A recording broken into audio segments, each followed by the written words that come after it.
Okay, you guys ever notice that anytime something comes up politically, at work, in your social circle, assuming any of you guys online actually have any, that nobody wants to actually do things to solve problems? I mean, they might say that, but the reality is nobody actually does any of that. So what got me thinking about this is I'm looking at the current issue with the OS level verification of age and how that's impacting the Linux community in air quotes. And everybody's talking about like, what distro am I going to use? This is the end for Linux. I'm going to switch to BSD Temple OS. They got Temple OS, guys. It's over. They got Temple OS. RIP Terry. But I'm not seeing very many people, almost any people at all, talking about, well, alright, so they're going to try to age verify my Linux distro, my Penguin. Well, what kind of skills can I just Google up and learn to unage verify my distro? Like, I never see that come up. I'll see a comment. Oh, I'm gonna do LSF or LFS, whatever, Linux from scratch. I'm gonna do that. But I never hear anybody talk about, oh, I'm gonna learn to be a hacker. I'm just gonna do my own thing. Or you know what? I'm gonna make my own operating system. Yeah, it's gonna be, well, it might not be great, but it'll definitely not have age verification. I never see that. And I think it's probably a human thing. It's probably just, majority of people are just not going to be leaders. They're not going to take initiative on anything. But why not? What's stopping you?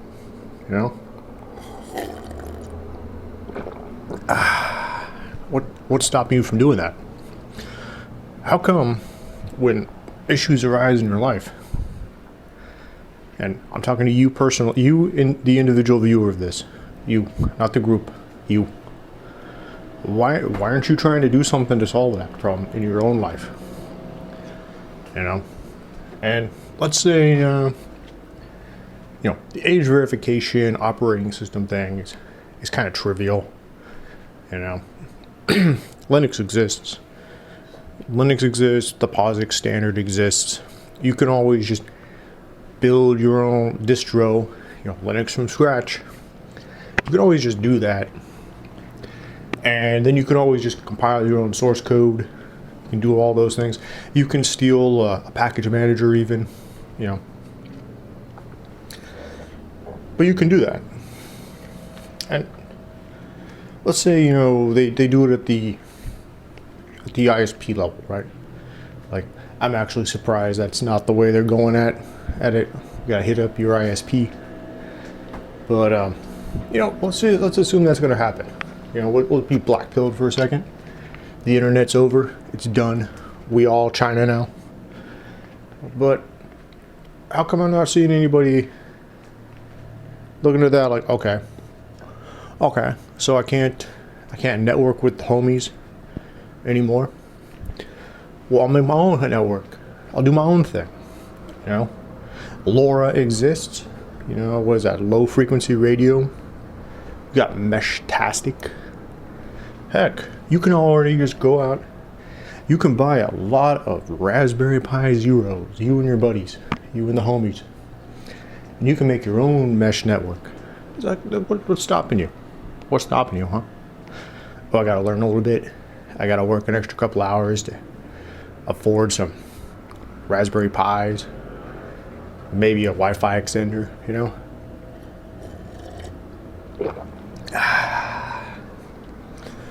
How come you're not doing that?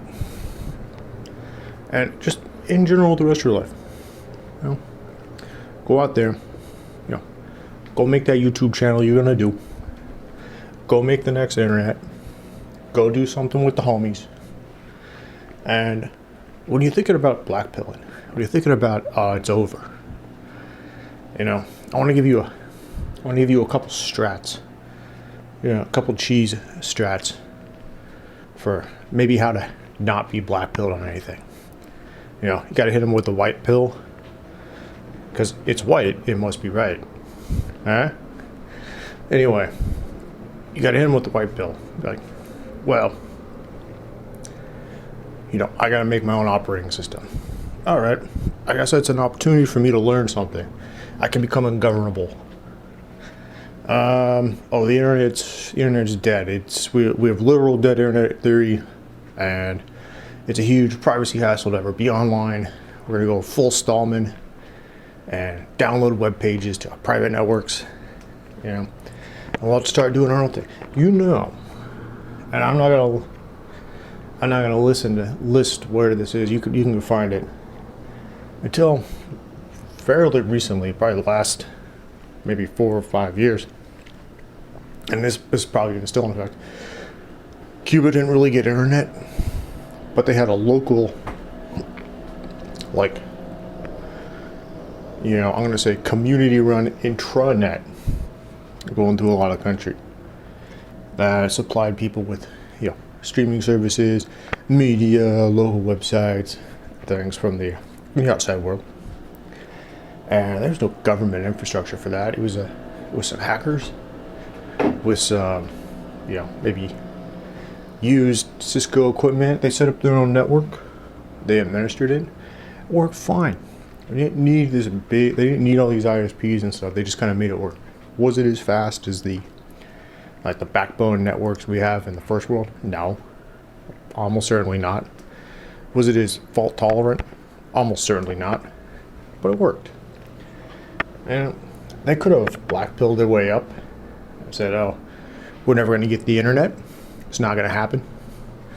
But they just made the internet at home. So, you can make the internet at home. You can make whatever problem you're facing at home. You can fix it. Or you can just accept that you're not going to get the same solution you had 5 years ago, 10 years ago. And you can either become okay with that, or maybe you just build it out yourself. Look at the indie web. Look at all these people. They get their own personal websites, and there's some of them are pretty cool.